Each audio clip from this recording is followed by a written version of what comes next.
Quinte from This meeting is being recorded. From 1784 to 1830.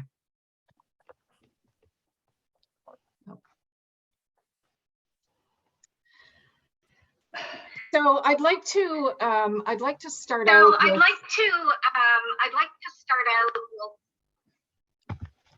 Can we just ask that everyone is on mute, please?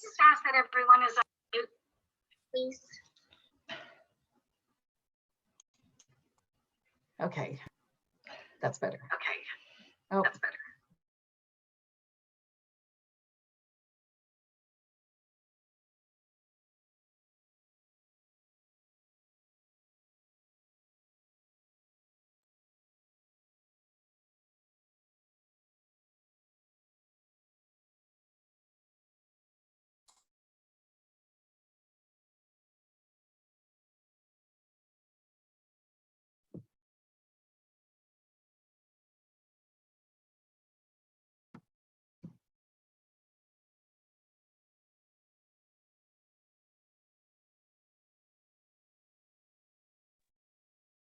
Karen, sorry to interrupt. Can you start that again, please? You're on mute. Okay. All right, my apologies. We begin this meeting by acknowledging that we are on Indigenous land, specifically the territories of the Haudenosaunee, Anishinaabeg, and Wendat nations. This region is covered by the Upper Canada Treaty, specifically the Crawford's Purchases of 1783. Wellers Bay is rich in Indigenous history. For centuries, this area has been a hunting ground and a passageway by war parties of various Indigenous nations. As settlers in the Wellers Bay community, we thank all the generations of people who have cared for this land and water for thousands of years. Long before today, Indigenous peoples have been the stewards of this beautiful place, Wellers Bay, in which we live, work, and play. We recognize and appreciate the contributions that Indigenous peoples have made and continue to make in caring for this land and water and in shaping and strengthening this community. We, as Friends of Wellers Bay, are also stewards of these waters and lands and endeavor to care for them as reverently as they have been.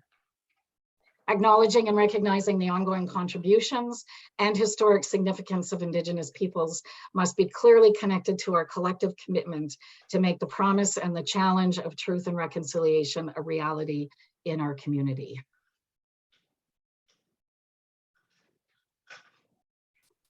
So I'm going to take a moment to introduce our speakers today. We have two speakers joining us, and they are Trish Ray and Karen Lewis. I'm going to give you a brief introduction of Trish and Karen. Trish has worked as a researcher for the Mohawks of the Bay of Quinte since 1987.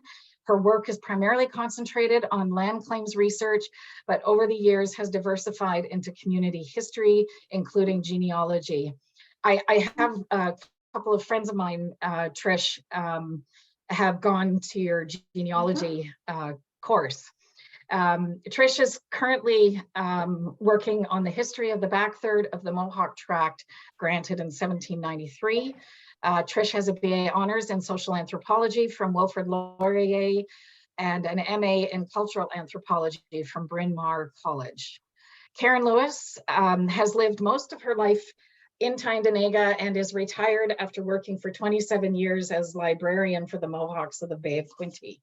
I just want to take this moment to thank you both for being here with us and sharing your history, experience, and wisdom. I will turn the presentation over to you.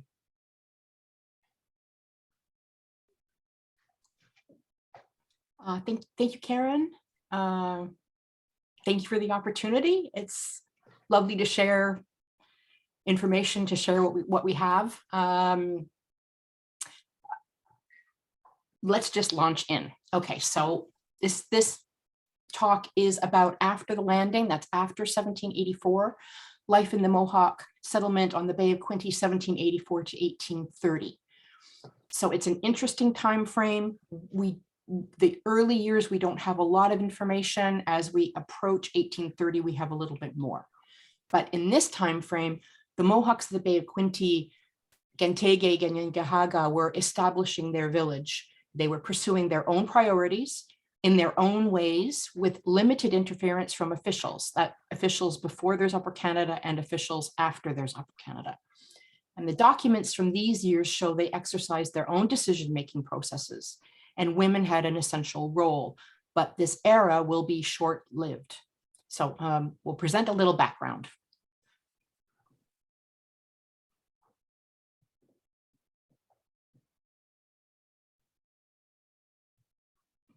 Karen, you're muted.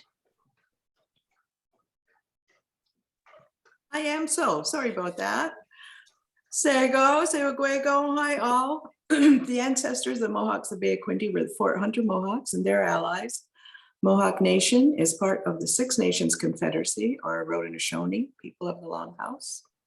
The ancestral homeland of the Mohawk Nation is the Mohawk Valley in what is now Upper New York State. During the American Revolution in 1777, Fort Hunter was invaded, plundered, and taken over by Americans and their allies.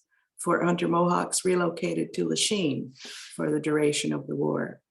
The peace treaty that ended the war, that's the Treaty of Paris, made no provisions for the Mohawks or any others of the Six Nations who had fought in alliance with the British. But Sir Frederick Haldimand, Commander-in-Chief, had promised the Mohawk allies that their villages would be restored at the expense of the government. To keep their promise, the British promised land for a new home. Io Desarunjan, the lightning has struck, or Captain John Desarunju and his followers chose land at the Bay of Quinte. So at this time, the management of Indian affairs was under the control of the military and military administration. Captain John and others of the Fort Hunter Mohawks had a strong relationship with these military administrators, and the Mohawks were seen as dependable allies. So keeping them as allies was seen as a priority. And this is why the promises of the land at the Bay of Quinte and also at Grand River were so important. Even before they left the area of Lachine, the Fort Hunter Mohawks and their allies, some were Delawares and there were others, were making plans to establish a new village. There had been a school at Fort Hunter, and in April 1784, Captain John wrote to Daniel Claus, who had been appointed as agent for the Six Nations in Canada, about hiring a teacher. And from that letter, it is now a long time since we have given our thoughts to the matter of teaching. We used to have one in our former residence, but in the last 6 years, it has been dreadful. There has been no such thing. May General Haldimand consider engaging another teacher for us. We now need more than ever to have a school. And they suggested Mr. Vincent, who was a Wendat Huron, who was familiar with the Mohawk language. We think Mr. Vincent very capable. We find he will likewise answer another good purpose, which is to be interpreter to our minister, as he speaks our language as well as his own and had an English education in Dartmouth College and shows a great desire of living with us in our new settlement. So the Fort Hunter Mohawks had lost their village in Mohawk Valley. They had really nice homes there, in some instances, way better than the other people who lived around them. They had prosperous farms, they had a school, they had a church. So they were very eager, well, number one, to get away from Lachine, but the other was to rebuild what they had lost.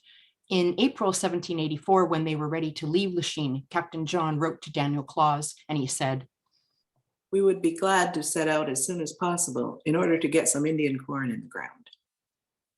Once at the Bay of Quinte, they started to establish their new settlement. They scouted out rivers for grist and sawmills. They wanted a sawmill so they could have boarded houses, as they had in Mohawk Valley. They asked for cows, horses, seeds, and a blacksmith. And they started building. A school was started very shortly after they arrived. It was almost completed the next year, and it probably also served as a meeting house or council house.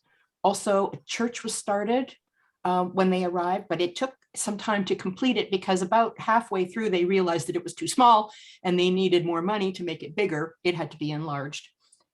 It was located where the cairn is today on the Bayshore Road. There's a heritage sign there for anybody who wants to go see. Most of the time services were held by a lay minister who was a member of the village. But Reverend John Stewart, who was based in Kingston, he would also visit the community. People organized themselves into a village along the Bay of Quinte, and Reverend Stewart described it in 1799. Farms along a road about 6 miles long. Most likely this road ran east to west from Deserano Boundary Road to a point just before Norway Side Road. They grew all the things they did in Mohawk Valley: corn, beans, squash, wheat, oats, peas, and more. The women had the care of the land and they tended to the farms. They also had livestock. They had cows, horses, sheep, pigs, and chickens. They had wooded areas of cedar, beech, birch, hickory, pine, maple, oak, elm, and ash. They had plants for medicines. There were deer and other animals to hunt and fish in the rivers, the creeks, and the bay. There was one other thing they wanted, and they wanted it even before they landed at the Bay of Quinte. They wanted a deed to this new homeland, but the quest for a deed would take years. Captain John was pressing the crown for a deed while they were still in Lachine. Once the community took hold at the Bay of Quinte, he knew it would not survive without a deed, an instrument to prove the land had been granted to them. In 1783, a map was done to show the lands that were supposed to be set aside for them. And it says, "The Mohawks from Lachine have pitched upon this tract of land and wish government to give them a grant for it in lieu of their lands in Mohawk country occupied by the rebels." and the lands indicated on this map go from a point in line with Pleasant Point on the east end of the Prince Edward County currently, back north, and from a point in line somewhere west of Carrying Point and perhaps near the county line with Northumberland County, back north. When we know that the lands that would become Prince Edward County were included in these lands because in 1784, after the landing, Captain John drew another map of the lands that were to be set aside, which included what would be Prince Edward County lands. Captain John's sketch is a smaller area, which was probably due to the fact that he now knew firsthand that loyalists were already in the area. In July of 1784, he wrote to Daniel Claus, "You doubtless remember that I have said in a letter to you that we should be glad to have our land measured as soon as possible, for the loyalists would try to get some of our land. It now come to pass as I thought. Major Holland and his son were here yesterday for to get some land from us for loyalists, but I could not spare of any. Besides that, Sir John Johnson and I have fixed the boundaries, etc. Please, sir, to hasten affairs for to help us concerning a charter for our land." but it took him 9 more years of petitioning and asking to get that deed. It is known as the Simcoe Deed or Treaty 3.5, which granted the land at the Bay of Quinte about the size of a township. And the grant was to the chiefs, warriors, women, and people of the Six Nations. The land was granted on the 1st of April, 1793. There's a big anniversary coming up. The Mohawk Tract, as it was called, was to be fronted by the bay, 12 miles across and 13 miles deep. The land was granted before any proper survey was done, and in the end, it was not even as big as that. It was only 10.2 miles across. The neighboring townships to the east and to the west were surveyed first, and what was granted in 1793 was only a remainder. So it's difficult to find sources that help us understand what life was like in those early years. We have one document, and it's a list of presents received by the Mohawks of the Bay of Quinte in 1799. And these were called annual presents. And they're not, strictly speaking, just gifts or items. They mark an acknowledgement of the relationship between the crown and the village that was renewed each year, hence annual presents. So in 1799, the presents included many kinds of material for clothing, blankets of various sizes, hats, plain and laced, shoes, needles and thread, fishing line, knives, kettles, guns and gunpowder, ball and shot, flints and tobacco. They included items such as combs, silk handkerchiefs, mirrors, and vermilion. Now, vermilion is especially interesting because it was used by men and women of the community for personal adornment, and that was part of the traditional culture of the time. It may have also been used for dye. The blankets, that was really interesting to me when I became aware of this list. And as always the way, when you find or you get more information, then you also have more questions. The blankets were, well, one, it says 10 pair of 1 point. So what does that mean? Well, points indicate the size, and a 1 point blanket is 2 foot 8 inches by 8 feet long. And then they increase in size with the number of points. And so when I saw the list, I wondered 10 pair. So does that mean 20 blankets? And did everyone in the community get a blanket? And blankets were made in color at the time. Was there a certain color we liked? So there's all these other questions that hopefully someday someone will find in research.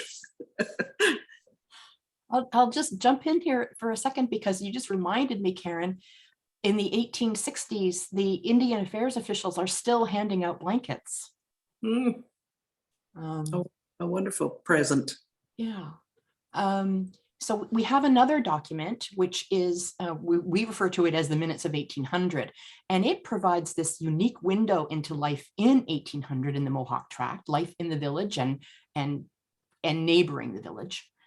There had been divisions within the community that led to the murders of 2 men. Captain John requested assistance from Indian Affairs to restore peace to the community, and this resulted in a council meeting that lasted several days. William Claus, the son of Captain John's old friend Daniel Claus, was then the acting superintendent general of Indian Affairs, and he guided this council meeting. William was also a military man.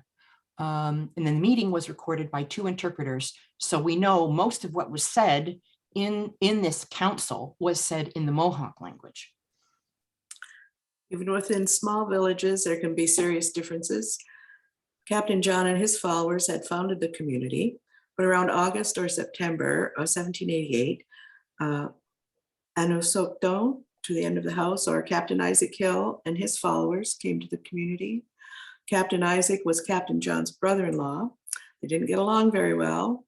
Captain Isaac and his party had originally gone to Grand River following Joseph Brent. Some conflicts there led them to the Bay of Quinte. But it seems from what we can tell, this new group that came in did not live in this new village that had been established. They lived to the west, somewhere in the middle or slightly west within the territory. The division of the community into these 2 parties led to conflict and eventually to murder. Members of Captain Isaac's party killed Isaac's half-brother Lawrence and one of Lawrence's sons. Lawrence had once been a member of Captain Isaac's party, but had gone over to Captain John's party. One of the most interesting things is what the minutes say about the role of women in the community. The minutes confirm that women were instrumental in the naming of chiefs in the community. Captain John was a Wolf Clan chief, but was deposed, and the women named another in his place. Their voices were equal to those of men in the community. Women were the ones who deliberated and named men to serve as chiefs with the consent of the whole. We have confirmation from much later documents that in this early time frame, the women were fulfilling these duties and responsibilities. In decades to come, they will be increasingly sidelined. The officials of Indian Affairs did not understand their importance. They only saw men as decision makers. Eventually, as elected councils replaced traditional councils, women were excluded from the process. In 1800, the women were part of the opposing parties that existed in the community. They were involved in the violence. They took up weapons. They assaulted members of their own community. They were fierce, they were strong, and they were a force to be reckoned with. The women were present at the meetings in 1800. There were times when the various parties would withdraw from the main meeting to discuss what was going on, and the women would have been full participants in these. And then the men would be appointed who would speak on what had been decided in these sort of like sidebars. The document also tells us about decision-making in the community. Captain Isaac Hill said, We, the Turtle, Wolf, and Bear tribes, have consulted among ourselves and have come to a resolution never again to breed any disturbances in the village. And now from our hearts determined that nothing hereafter shall be done without the consent of the whole village. Should any kind of news arrive among us, the whole shall be assembled and the whole village made acquainted with it. This is the Haudenosaunee way. The clans would fully discuss an issue, come to an agreement with all members of clans participating, then a speaker would deliver the message. Right, so we know in 1800, they were making decisions in the way of Kanyen'kehá. In decades to come, this will change. The officials of Indian Affairs will find ways to interfere and to change how decisions are made and who makes them. And in particular, the role of women in decision-making will be eroded. The government officials that had been invited by Captain John to come and help restore peace were not in control of the process, and they were not there to punish. The important goal was to bring back peace and quietness, and this is a theme that runs throughout the document. The desire for peace must have been overwhelming, given what they had been through, the upheaval of the American Revolution, having to leave their homes and farms in Mohawk Valley, the grueling relocation to Lachine, the loss of warriors and other family members, having to survive 7 years in Lachine, a place they didn't know well, in makeshift huts with poor nutrition. But quietness was also desired. Quietness, perhaps the way of harmony, people getting along with each other. The restoration of peace and quietness was essential to the community. They had to find a way to live together peacefully. Their future depended on it. Even though 2 men had died, the traditional forms of restoring peaceful relations were pursued. The men who had killed were not arrested and sent to jail. Rather, they were given the opportunity to tell what had happened, and the community went through a traditional condolence ceremony to clear away the tears, wipe away the blood, and cover the graves. And the condolence ceremonies were done by both Captain Isaac and Captain John, which might just indicate how crucial it was, and to ensure that both parties, both Captain John's party and Captain Isaac's party, accepted this, and that they had to move forward. The minutes of 1800 were recorded in English, but much of what was said by community members was translated from Kanyen'kehá, the Mohawk language. 2 interpreters were needed. The minutes of the council were also recorded in a much more traditional way as well by wampum belts. Wampum was made from the quahog shell, which is found along the Atlantic coast. The shells would be ground into tubular shapes and then drilled to create a hole so that you end up with a bead about 1/4 inch long and 1/8 inch in diameter. These beads were white or purple. The purple wampum signified important civic affairs. The white ones signified something for good, for peace and purity. So in the minutes themselves, there's a reference to a belt of 8,000 wampum, which is, we've been told, a very substantial belt. This belt was given by William Claus, the acting Deputy Superintendent General of Indian Affairs, to Captain John for the purpose of covering everything that is past. And this belt was a record of the council itself. And in the days and years that followed, when people referred to the council, and they did, at least they referred to the events, the wampum belt was the record of the event and what had been done at that council. Captain Isaac spoke on 2 belts, one belt to wipe away the blood of those who had died, and the other was to cover or level the graves.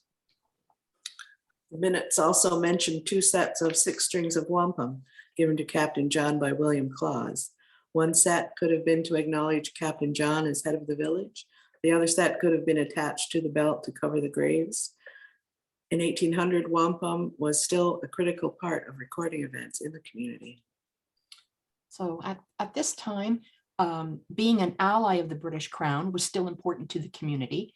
And if we move on a little bit to the time of the War of 1812, many community members volunteered to serve. According to John Ferguson, who was the resident agent at Kingston, 45 men of the community were ready to serve in June 1813. Many of them were stationed in the Kingston area, but others served further afield. One man may have been at the Battle of Queenston Heights, and others may have served in the Niagara area. Warriors from the community were definitely involved with the military action that took place at Grand Isle, now known as Wolf Island. John Ferguson wrote in 1813, once when I had 9 of them upon Grand Isle, where the Americans landed about 60 men out of a gunboat, 26 of whom followed us to a small house. When I desired them to stand, 26 of whom followed us to a small house. When I desired them to stand, and in 2 minutes after, we drove them off, killing 1 man. and in 2 minutes after, we drove them off, killing 1 man.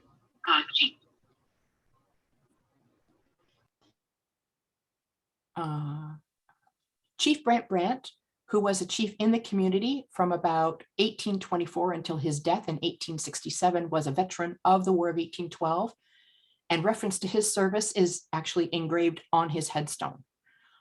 Other men of the community who were involved in that war include John Green, Joseph Hill Jr., John Loft Sr., Jacob Moses Sr., and Seth Paulus. And according to later documents, Jacob Moses served as a boy of 14 years of age. One of the most interesting documents about the service of community members during the war is about a woman. In a letter to William Claus dated 24th August 1814, John Ferguson was respectful and complimentary of the women from the Mohawk village at the Bay of Quinte, who was in Kingston. Unfortunately, he did not name her. So he says, Lieutenant Granite will leave this today or tomorrow with the Kickapoo chief. A woman of the Mohawk village in Bay of Quinte has been of more use to him than all the faculty. She also, I believe, goes up with him. Excuse me for 1 second, Karen and Trish. There was a little bit of an interruption there. Is it possible to repeat that part? Which part? Where we had some audio interruption. Sure. Okay, thank you. Do you want to go back to John Ferguson wrote in 1813?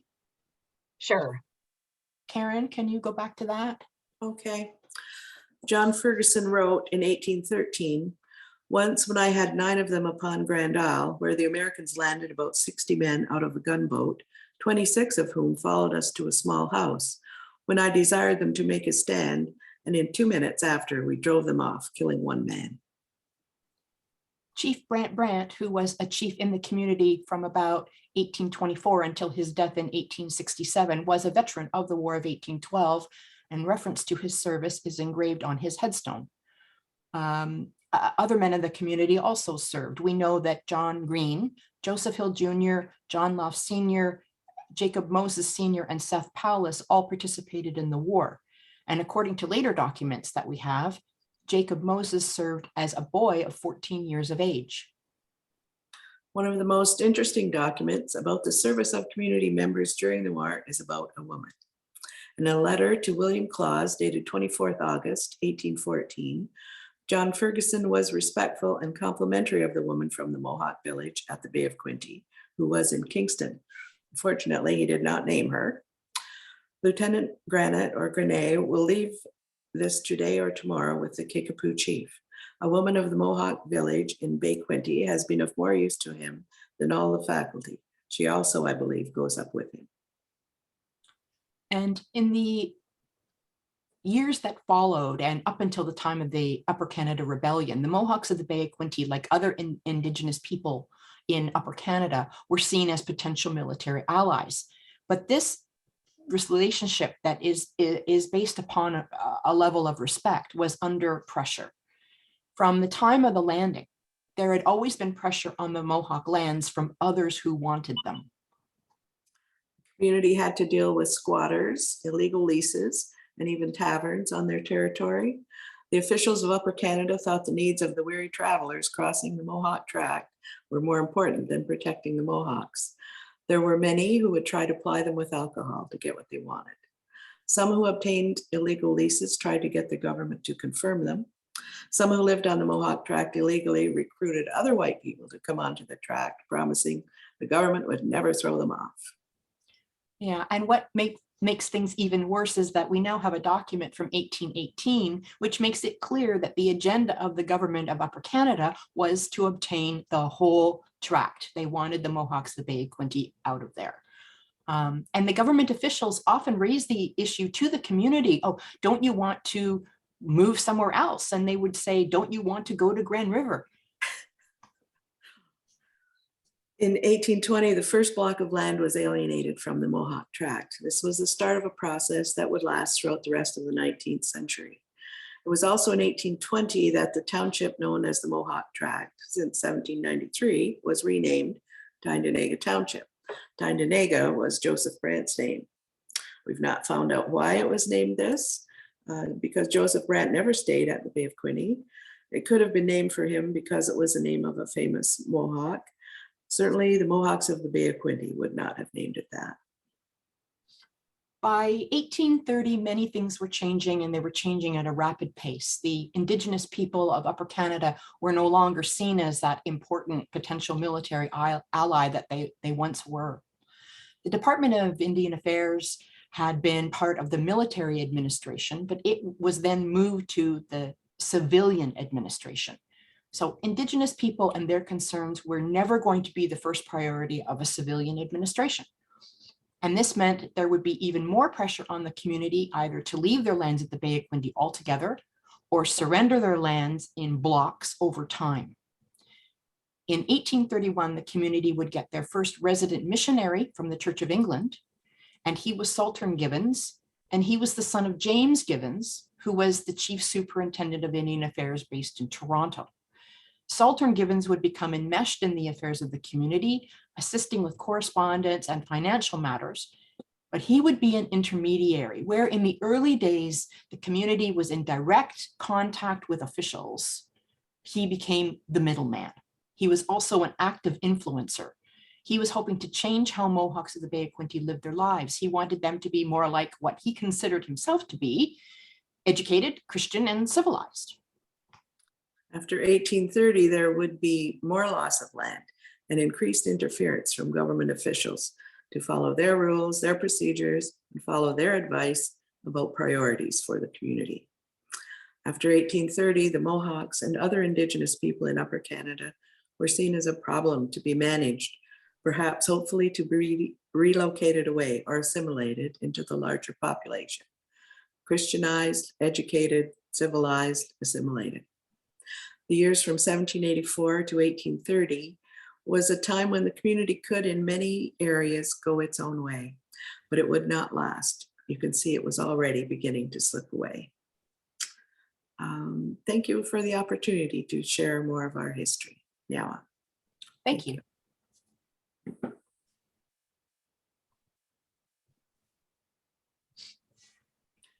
were there questions in the chat? Yeah, sorry. Thank you both very much. My goodness, there's a lot to kind of unpack there and think about. We're going to have like a Q&A session, just an open discussion. Just wondering if people could pop any questions into the chat, and we'll bring them forward to Trish and Karen. I'd like to just start off with a question. So is there a place where, or I guess, where can we go to learn more of the Indigenous history of our area? Like, is there a centralized place where things are kept, or? I wish. Is it? Okay. Because there's so much information here,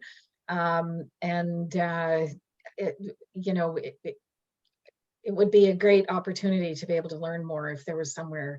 And I guess the other part of a question would be with respect to, you talked about presence and like the giant wampum belt.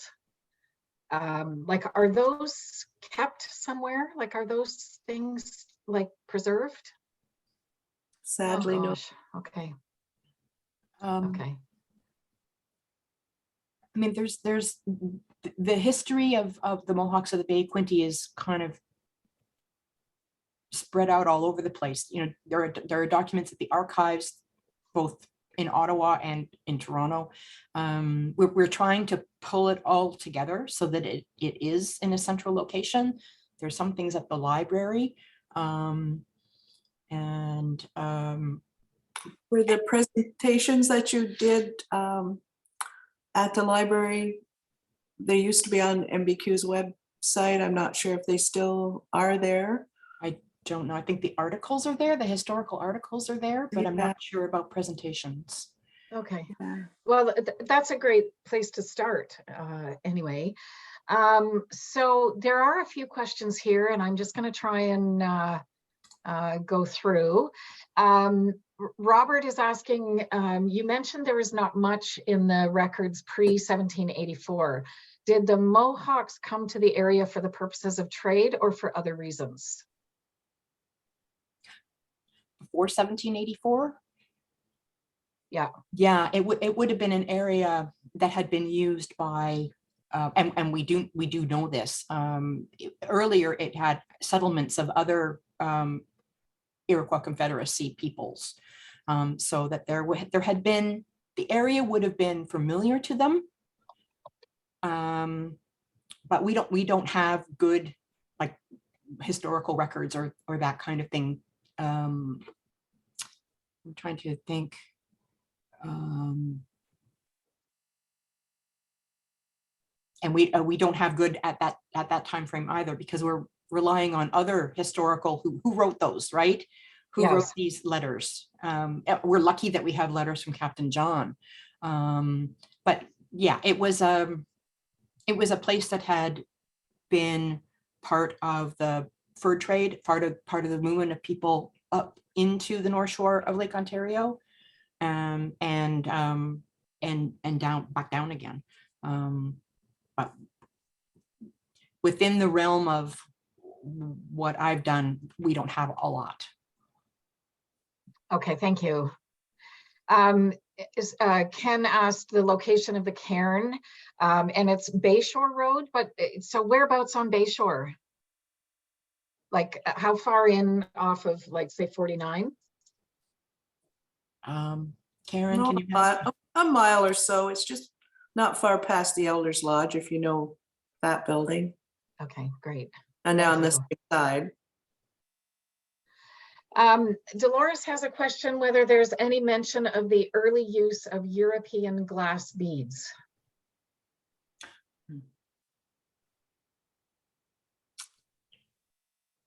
Not that I'm aware.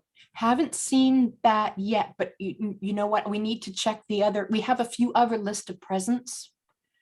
So there might be something there. We can check that.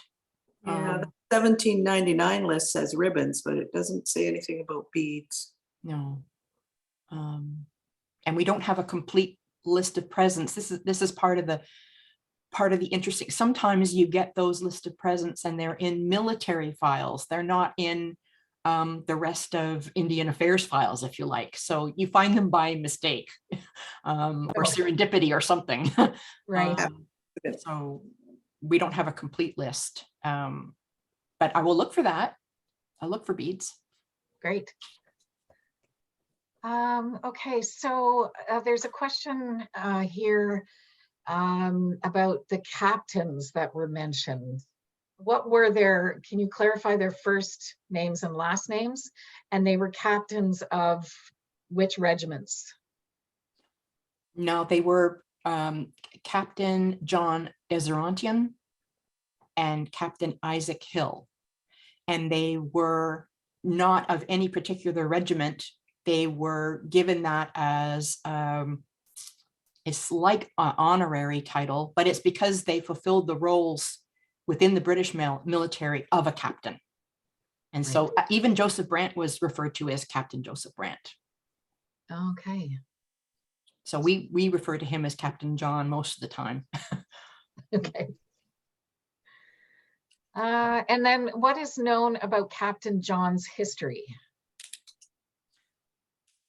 Oh, we have some biographical information. Again, I think that's part of one of the newsletter articles. We can see if we can try to get that posted somewhere. He had and there's a biography. There's a biography that's available at the library, historical thesis that was done in the 1990s. So if somebody's very interested in Captain John, they should check that out. Great. There's some mention of him in the book, The Iroquois and the American Revolution by Barbara Graymont. He's mentioned in that book also. Great, thank you. Another question, is there any documentation of the peacemaker in the early records? I haven't seen that in the early records, but my idea of that was that that would be something that would be spoken about. That would be an oral thing. Right, okay. And we have to consider, we're looking through a prism, right? For the most part. Mm-hmm. So no, I haven't seen The British one at that. a British one at that, right? Okay. Oh, yeah. So the last size mentioned of, I guess, the deed, the Mohawk Tract, was 10.2 miles 10.2 miles across.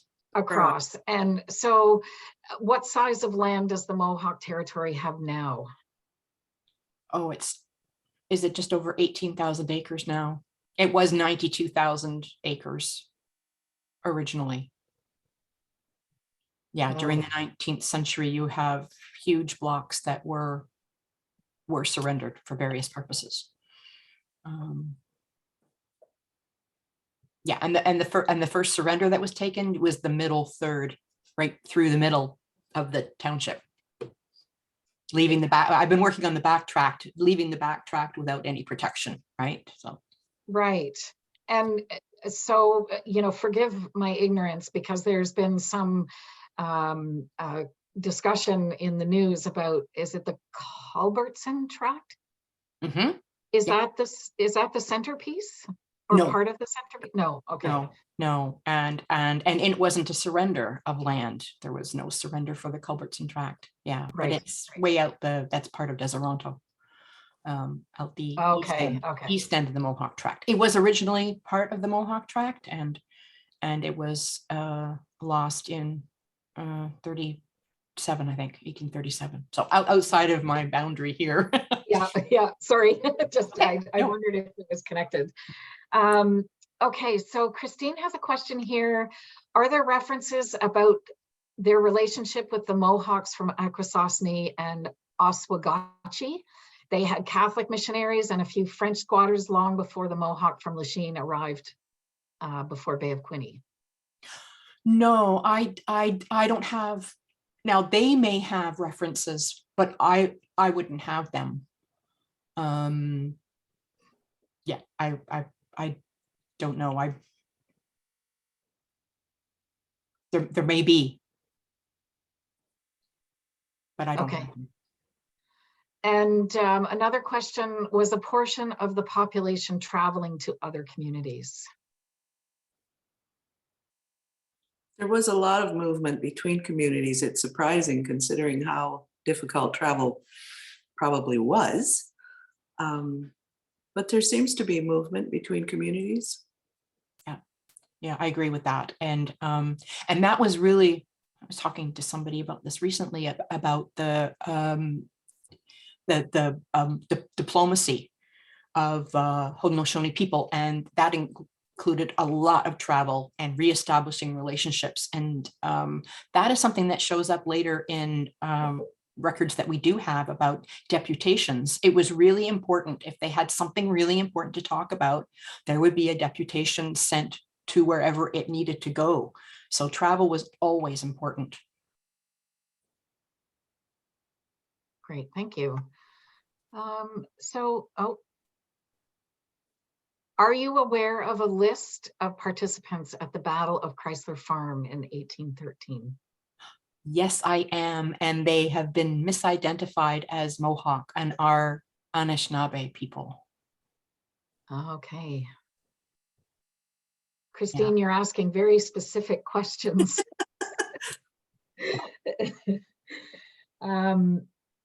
I don't see any other, have I missed any questions? Does anyone else have anything else they'd like to ask of our speakers?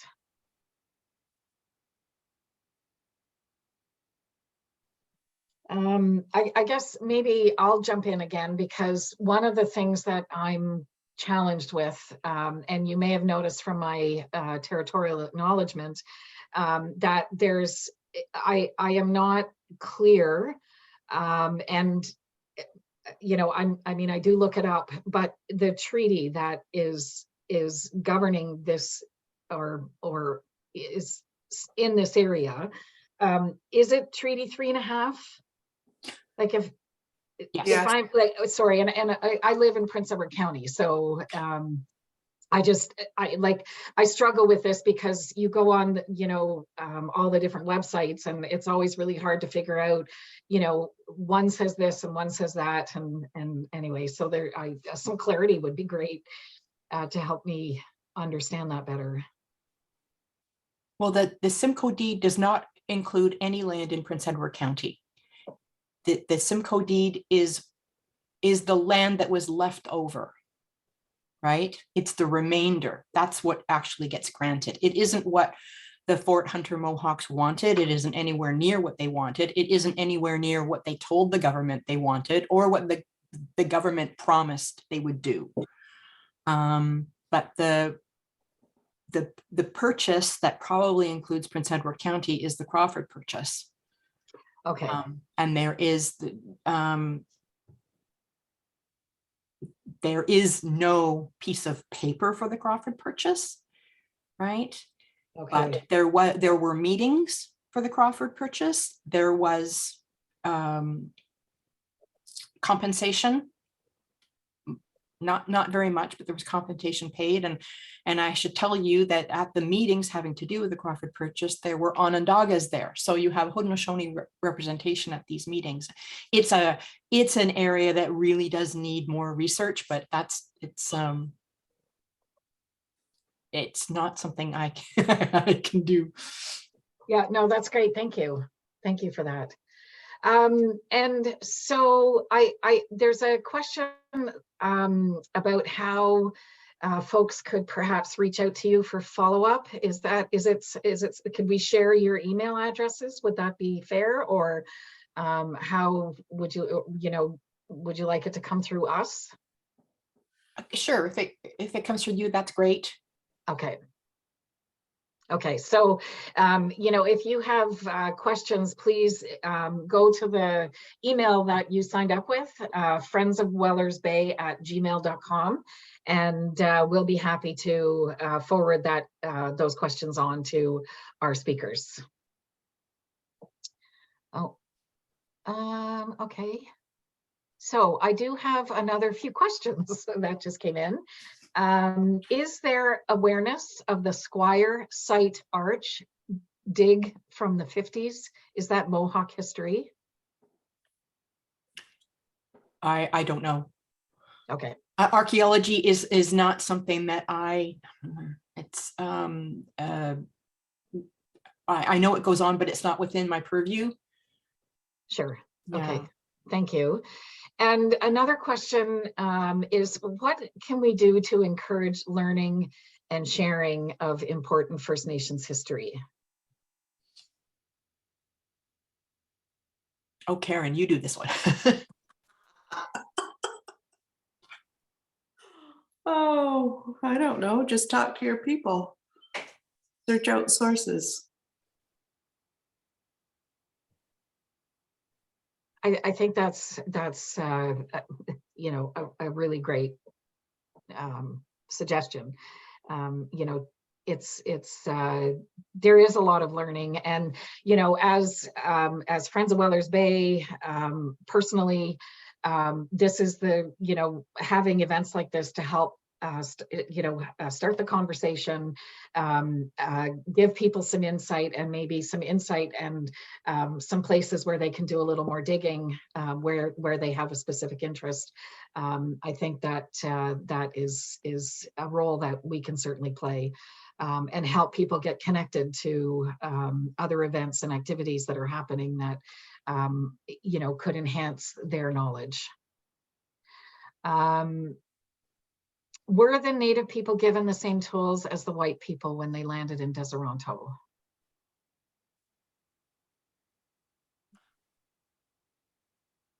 We don't know absolutely about tools, but they had used tools in the same way that other farmers lived in Mohawk Valley. So they had well-established farms. So I'm thinking they use the same tools. They've got horses, they've got a blacksmith, they're going to be making stuff. Yeah, they would be using the same tools. It's going to be it's going to be like hybrid, right? Because they had been in contact with Europeans for so long. And there's this adaptability thing going on with it. If something was better, if somebody else had something better, they would take that tool and use it, but they would use it in their own way. Right? I think the question was, did the government give loyalists the things they gave to Mohawk people? Was that the actual question? The question verbatim is, were the Native people given the same tools as the white people when they landed in Deseronto? Oh, okay. And I'm not sure, Janice, if you want to clarify if we're answering at that question.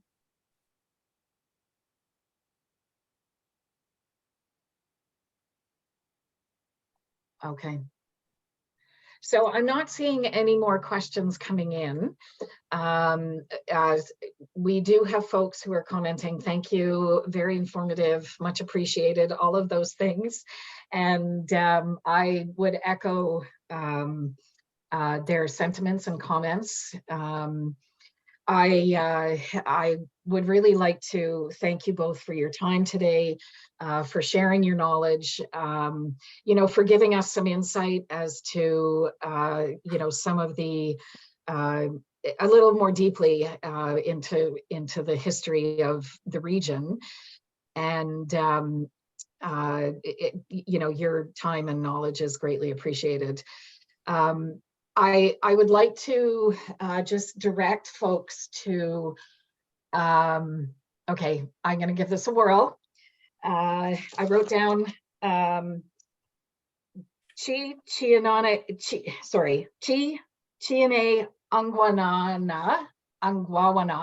sorry, how's that? Okay, so Good effort. known affectionately locally as TTO, which is a language and cultural center that both Karen and Trish are very committed to. And it's dedicated to building up the Mohawk language and culture. And there's a link on the slide that hang on, I don't, wait, can I copy it? No, I can't. Sorry, and I would pop it in the chat, but if you wanted to look this up, and if, these events are free, as you know, to everyone to participate. If you're inclined, take a look at the website and feel free to offer a donation if, if that is something that works for you. And you can also check out, so I wanted to put that forward again as a thank you to both of you for your time. And I also wanted to thank the county museums and for hosting or sort of being the oversight for these Flashback February events. So much great information and opportunities to learn about our area, the history about our area, and we're very grateful that we're able to participate on an annual basis. And we will continue to offer this in the future. And if you would indulge me just for a moment, I'd like to give a shameless plug for Friends of Wellers Bay. We are a small but mighty organization. We are a not-for-profit charitable organization, and our reason for being has always been the stewardship of Wellers Bay and building community in and around Wellers Bay. So we are always welcoming new board and committee members. We do different environmental projects. We also do some community-based education programs. And, you know, if somebody would like to join, like, for example, join the board, that would be welcome. If you're interested in a particular activity and to help with that, that would also be welcomed. And we also are always open to new members and building our membership base, because it's through our members that we are able to host events like this and others that we do throughout the year. So I just wanted to put that out there. And once again, I do have a couple of other slides. I'm not going to go into too much detail, just giving you a sense of our value statement and our vision. You know, we want to promote the enhancement, enjoyment, and preservation of the natural environment of Wellers Bay. And that is our reason for being. So would welcome anyone to work with us on advancing that. And just last of all, and I'm just going to check the chat one more time. I don't see it come in directly. Suzanne is mentioning that there's an interview coming up with Executive Director Callie Hill of the TTO, and it'll be on Grapevine Tuesday, March 7th, as part 2 of the series about the Mohawk Language and Culture Center. So take a look on, Suzanne, are you able to put the link in the chat for those who might be interested in that? And 99.3 County FM. Okay, thank you. Link coming up. So just thank you again, Karen and Trish, for sharing, for being with us today. Thank you to everyone who attended. And thank you to my my team, our team, Friends of Wellers Bay, for putting this on. And thank you again to the county museums. And on that note, take care, enjoy the rest of your Saturday, and we'll see you again. Thank you. Thanks very much.